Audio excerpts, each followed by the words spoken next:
Hey, thanks for joining me. Just a quick video. Had some people wondering, get these things off. Had people wondering how the bale wrap turned out this year. There's been a tremendous amount of inquiry about wrapping, especially with the toughness of the season.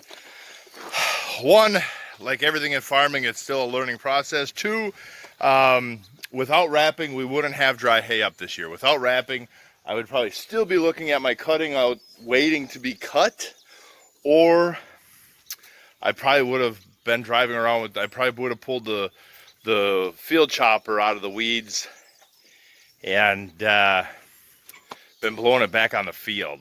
It has not been a year. So the wrapper has allowed us to put up good quality feed.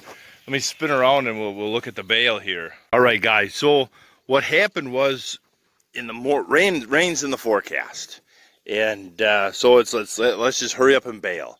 So I raked it. I had to wait for it to get dry enough because the windrows were so heavy. I had to wait for it to get dry enough for my rake to be able to move the windrows. And the wind and sun came for a couple days. I mean, it just blew and dried.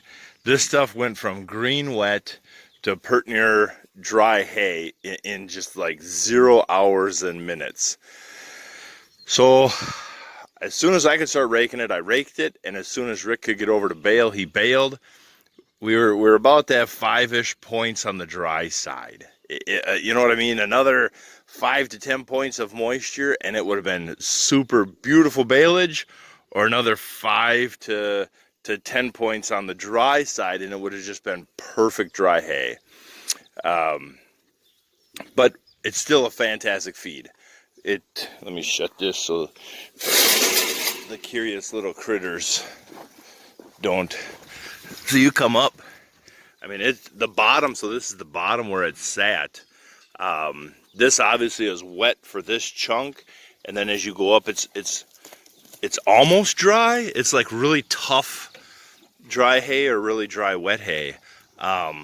But it is not, they are not slowing down on it. They are just, open it up. Now this stuff smells like haylage coming out of the harvester. That's what this stuff, yeah. So everybody's happy, and I'm happy with how that hay turned out because we at least got a good crop. Let's just say that. It's not the perfect bale, but for these cows, it is more than stupendous quality. We got the crop up. It didn't get any rain on it. We had massive leaf retention.